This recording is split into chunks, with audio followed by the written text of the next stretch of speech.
circle, centers for Cousins, a shot, and he scores. Dylan Cousins makes it 3-0 Lethbridge here. Byram gonna take it coast to coast on a backhand, scores! To the blue line, Vandalese, that effort, tip, scores! Carson Folk is Mr. Teddy Bear! A deflection. He scores! It's over! It's over! Game 7, overtime, hero! Hi, hello, and welcome to the WHL podcast. I am Zach Hodder, the manager of player development for the Western Hockey League, and your host for this week's episode. We got a pretty good show for you today. We've got Gage Goncalves, who was just at Team Canada's National Junior Team Selection Camp. He also just signed with the Tampa Bay Lightning, so we caught up with him, talked about what that process was like, as well as a conversation with a couple of our top prospects that are looking to make their way into the Western Hockey League once we get this season going. We have all that and more coming up after the news and notes.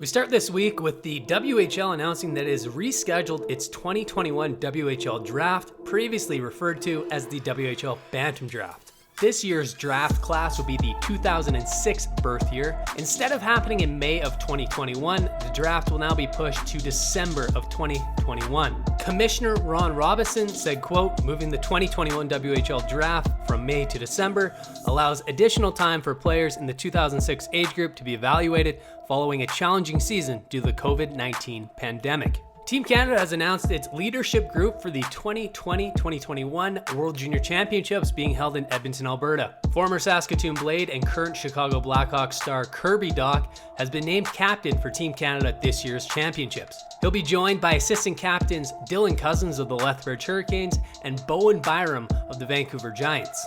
Team Canada's first game is on the 26th against Team Germany. The Western Hockey League has announced today that the Board of Governors has approved the Winterhawks Sports Group as the new owners of the Portland Winterhawks franchise. Led by managing partners Michael Kramer and Carrie Preet, the Winterhawks Sports Group will also acquire the Winterhawks Skating Center in Beaverton, Oregon, and all Winterhawk junior hockey programs. Key Portland Winterhawks staff, including general manager and head coach Mike Johnson, team president Doug Piper, and all key staff across the three companies will remain with the organization. Lucas Spakowski is the Memorial E-Cup champion, and I am pretty happy about it, because it means I don't suck as bad as people thought. Lucas dominated the Memorial E-Cup with a perfect record of 8-0. Along the way, he scored 43 goals while only allowing 11. Thanks to his win, the CHL will be donating $1,000 to a charity of Lucas's choice, and he will also take home $1,000 as the champion. Congrats again to Lucas, but keep your head on a swivel because I'm coming for you next season. And our last little bit of news here, the Moose Jaw Warriors have acquired 20-year-old forward Riley Crane from the Regina Pats in exchange for a conditional pick in the 2023 WHL draft. Crane, a 5'11", 194-pound product of Dawson Creek, British Columbia, enjoyed a career year in 2019-20, recording 32 points in 61 contests. Crane was originally selected by the Pats in the 8th round, 168th overall of the 2015 WHL draft, and has collected 57 points in 129 career WHL games. That's it for the news and notes this week. For everything WHL, you can follow us on Twitter at the WHL.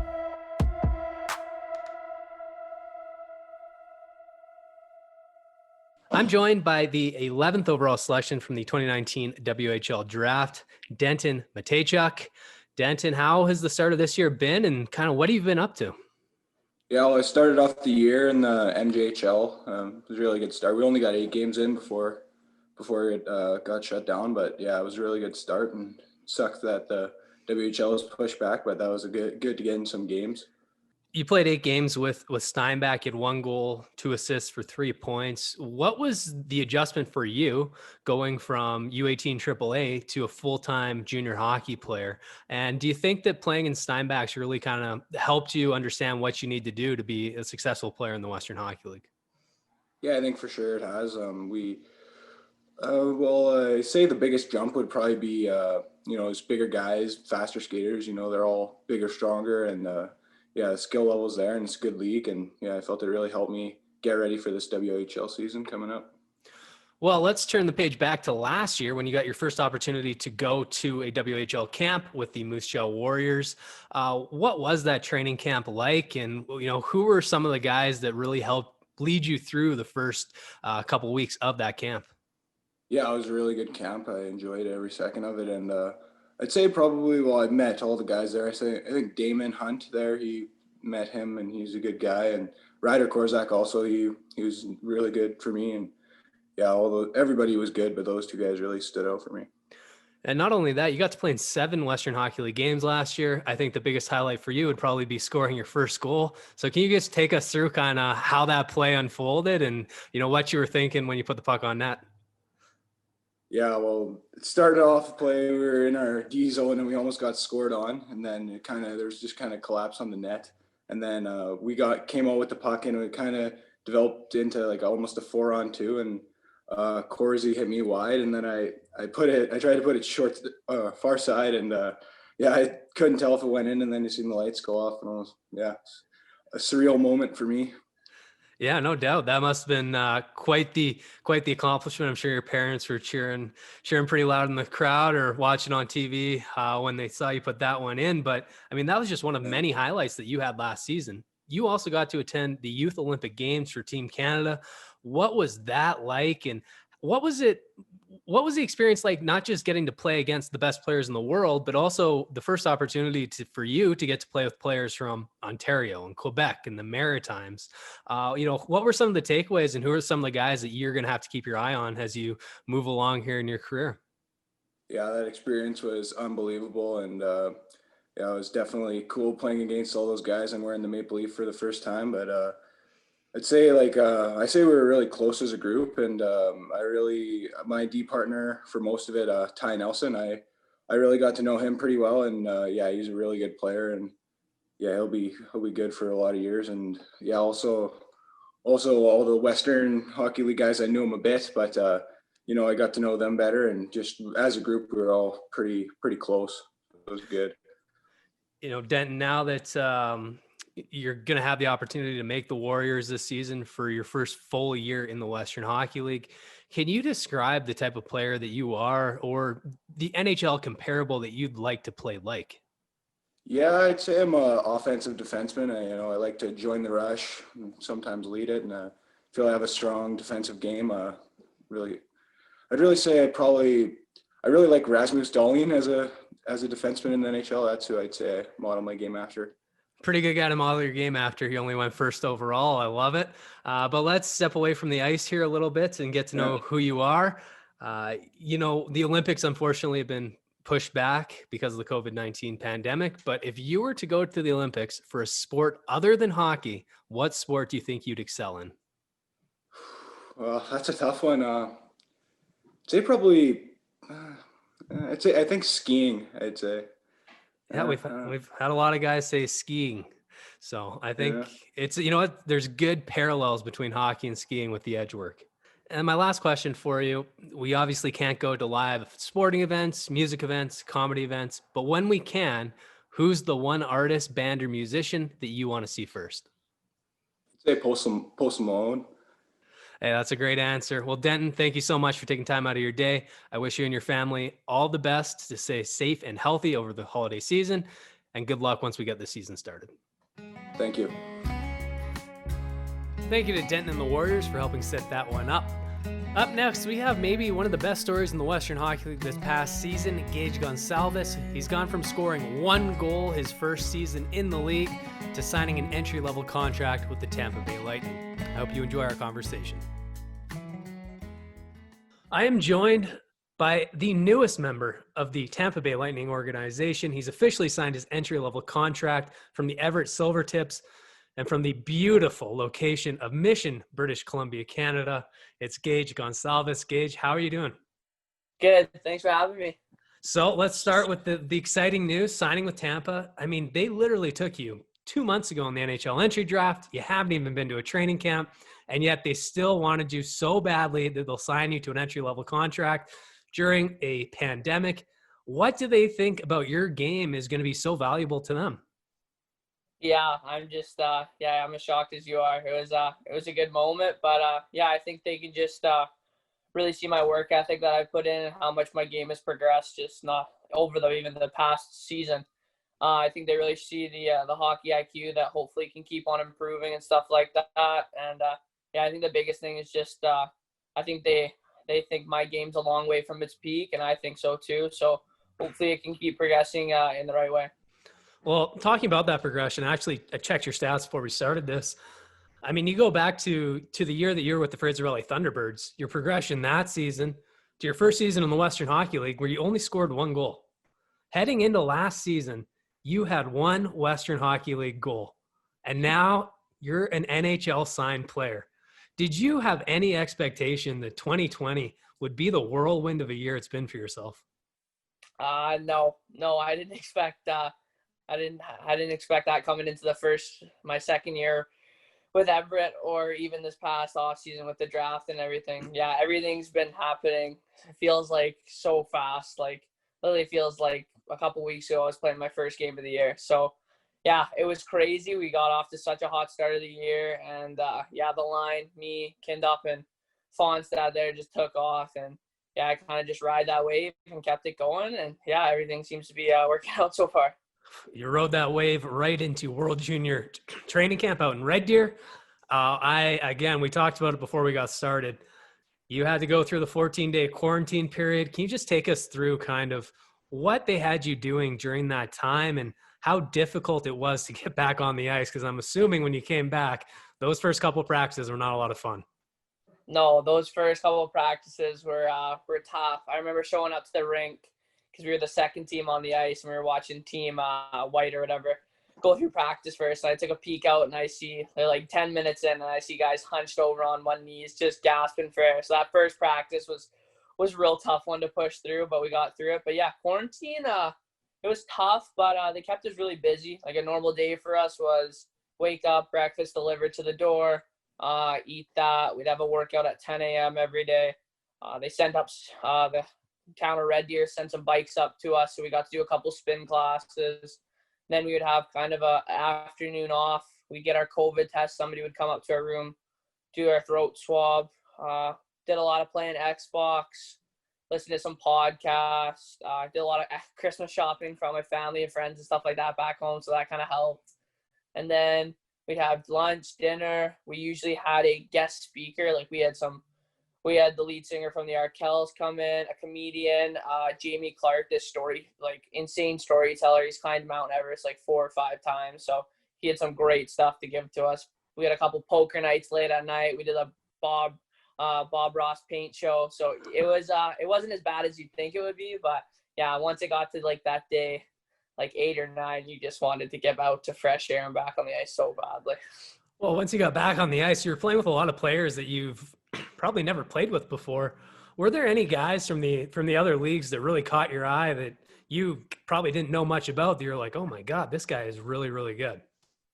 Yeah, I would probably say Connor McMichael was probably the biggest one. I heard of him. Obviously, I watched him at last year's World Juniors and stuff like that, but just seeing him in real life, just the way that kid can shoot the puck is something special. He's definitely a pure goal scorer, and he's going to be like that in the NHL, I think, and he's gonna have a great tournament this year. But yeah, he was kind of the biggest guy that stood out for me on the offensive end, and then Thomas Harley on the defensive end, just for how he moves for such a big guy, how he can work that blue line, and yeah, he's a hell of a player too. Yeah, and Harley too. He got to spend quite a bit of time in the bubble with the Dallas Stars there, going all the way to the Stanley Cup final. So he's got some good experience. And for yourself, when you were heading into this camp, this is your first Hockey Canada experience. You know, you're with some of the top guys in the world. Kirby Dach, who came back from the NHL. What was your focus heading into this camp? Yeah, my focus heading into this camp was not going to take anything for granted, and I wasn't really trying to go in with just oh look, I made it, I can kind of coast from here on. My goal was to try and make the team or push as best as I can, and I feel like I did that and kind of just show that that I belong with those top guys, those top 40 or whatever were there, and just kind of show them that I'm able to play at that level and compete with them. You know, unfortunately for yourself, you were one of the last cuts from the team, but you were one of the last cuts from the team, which is very, very impressive considering, you know, where you started this year to where you've been right now. Gage, what are you asking for Christmas? You've done your shopping, but what do you want? Oh, it's a tough one. I don't know. I was going to want an NHL contract, but then that came early, so that was nice. But, yeah, I've always wanted those. I remember back in my rookie year, Riley Sutter had these Normatec air compression boots that go on your legs. And I freaking bugged him 24/7 when we roomed on the road together. So hopefully Santa can bring me one of those this Christmas. Most kids are asking for an Xbox or some gift cards, and you're looking for some NormaPress leg compression. I love it. That's why you got the contract. That's why you had the year that you did. Gage, though, I hope that you have a really good Christmas with your family. You guys stay safe and healthy, and you just enjoy the time that you have together.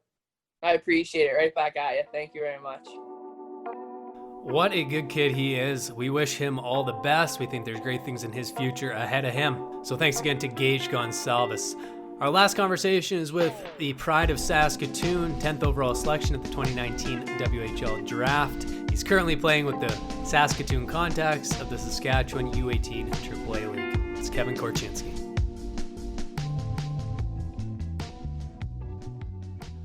I am joined by the 10th overall selection from the 2019 WHL draft. He went to the Seattle Thunderbirds. He's from Saskatoon. Kevin Korchinski, how are you doing? Good. How are you? I'm doing great. We've got Christmas coming up. Have you done all your Christmas shopping yet? No, I haven't. I've done barely any. I'm really behind, but I'm going to do that next couple of days. So yeah, you got to get on it. Luckily, school's out, so you got some time to do it right now. But let's, what have you been up to right now? I know you're playing with the Saskatoon Contacts, but your season's obviously been postponed for the time being. So what are you guys doing right now to stay in shape and stay healthy? I'm still allowed to skate in a small group under 8, so I've been doing that and just working out and just make sure I'm ready for when the season starts again. So yeah. Well, talking about season starting, last season at the beginning of the year, you got to go to your first training camp with the Seattle Thunderbirds. What was that experience like, and what were your takeaways from not just the team, but also the city and getting down to the States? Well, the city was beautiful. Just I got to go adventure one day just around it. It was awesome, and just the facility, the coaches, they're wonderful there, and just going there and just seeing the skill level, it was different. So yeah, it was good. And you didn't just get to see the skill level at training camp. You also got to play in a regular season game. What was that like for yourself? What were the nerves like before the game started? And what, did anybody give you any advice? Well, it was the biggest crowd I'd ever played against, So it was crazy. It was like 8,000 fans, and it was against Portland. So it was a rivalry game, but it was, after I settled in, it went well. So it was fun. Well, Kevin, you're the 10th overall selection. You played on Team Saskatchewan at the WHL Cup last season. What was that experience like for yourself? Not just going there, but also winning the tournament as many people thought, an underdog team. Yeah, it was a great experience just being able to win it with friends because we all grew up playing against and with each other. So, and being an underdog, it was a great feeling actually completing, like winning the game. So it was great.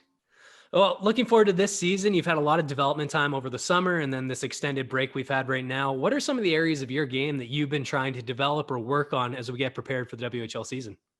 Well, definitely strength and just skating because that's what it's all about in the WHL. Like the jump from midget to WHL, probably strength and speed are the main differences. So definitely those two things. And, for fans that haven't seen you play yet, can you describe the type of player that you are and maybe give us an example or an NHL comparable that you would like to play like? Probably Josh Morsey. I like jumping up in the rush and just being a good passer and just creating offense. So definitely, yeah. And also being a leader. Josh was, a captain in the Western League at 18. You were the captain of Team Saskatchewan last year at the WHL Cup. As you get older, you're going to have a leadership role in that T-Birds team. So that's great to see. But, let's transition away from the rink here. Let's get to know you a little bit more. What does Kevin Korchinski like? Let's start with who's an athlete that you admire? I'll probably go with LeBron James. Just being able to sustain that many years of just peak performance is unbelievable to me. So probably him. Yeah. And think about it too. No scandals really. I mean, his biggest scandal is doing a charity event where he announced he was going to the Miami Heat. So the great example. Right now, we can't go watch live music. We can't go to hockey games. We can't do anything with people. But once we can, who is a band, artist, or musician that you'd like to see? Probably not just one musician, but I just really like rap in general. So any mainstream rapper I'd probably like to go to, like Travis Scott, for example. Christmas is coming up. We've talked about it already. I've asked you, have you shopped for your family? You said no, you're going to do it this week. But what has your family, or what have you asked for from your family for yourself? I haven't really asked for anything in particular, kind of more of a surprise, but really anything, probably clothing, main thing. So definitely that. And then my last question for you. If you could go to the Olympics for a sport other than hockey, what do you think you'd excel at? Excel. I have no idea. Probably like basketball, maybe. I don't know. Just like a sport that's like easy to transition to. Well, Kevin, thank you so much for taking time out of your day. I wish you a safe and happy holiday season with your family. And I hope to see you back on the ice when we get the WHL season going, hopefully sometime in 2021. Yeah, thanks for having me. Well, that's our show for this week. A big thank you to the Moose Jaw Warriors and Denton Mateychuk, Gage Goncalves, and a congratulations to him on signing that entry-level contract, and of course, Kevin Korchinski. My name's Zach Hodder. You can follow me on Twitter at Zach Hodder. You can follow the Western Hockey League at the WHL, or you can go to WHL.ca for all Western Hockey League news. With all that being said, I hope that you have a wonderful Christmas break. You're able to enjoy time with your family in a safe and healthy way, and that once we get into 2021, we have a much better year. Thanks for listening to the WHL podcast, and happy holidays.